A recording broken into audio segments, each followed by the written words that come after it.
Hello বন্ধুরা, কেমন আছো তোমরা? সকলে আছো তো খুব খুব ভালো আছো। অনেক মাস পরে আবার আমি ফিরে এলাম, কারণ সবার জীবনে কিছু কিছু খারাপ সময় তো থেকেই থাকে।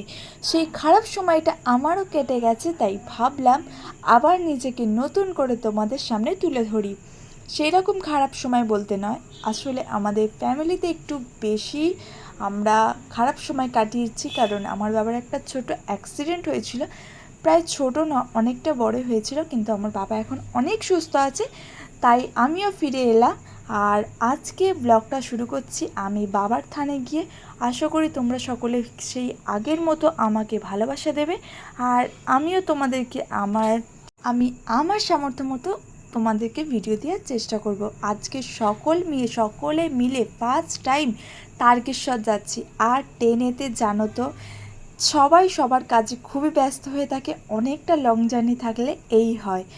আমরা অনেক সময় পরে চলে এলাম তারকেশ্বর, আর সত্যি আমি এই প্রথমবার এলাম তারকেশ্বর, আর আসতেই একটা অদ্ভুত শান্তি মিলল, কারণ আমি আগে কোনো দিনও আসিনি।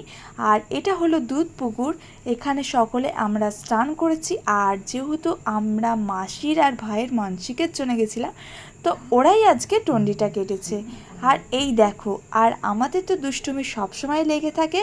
ওর খুবই খিদে পেয়েছিল সারাদিন কিছু না খেয়ে, ওই জন্য ও ভিডিওতে আসতে চাইছিল না, বললো আগে আমাকে কিছু খাওয়া। তো এখান থেকে বেরিয়ে আমরা খাওয়া দাওয়া কমপ্লিট করে সোজা বেরিয়ে গেলাম শ্রীরামপুর। আর জানো তো, সামনেই পুজো, সকলে তো শপিং নিয়ে খুবই ব্যস্ত আছো, আর আমরাও ব্যস্ত হয়ে গেছি।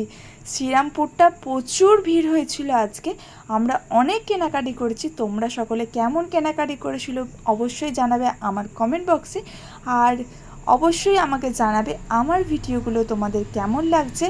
আর ভিডিও শেষে তো সবাই বিধ্বস্ত অবস্থায় হয়েই গেছিলাম, দেখে বুঝতেই পারছো। আজকের ভিডিওটা এই পর্যন্ত। ভিডিওটা ভালো লাগলে অবশ্যই তোমরা লাইক, শেয়ার অ্যান্ড সাবস্ক্রাইব করে দিও। আর সবাইকে অনেক অনেক ভালোবাসা আমার চ্যানেলে আবার ফিরে আসার জন্য।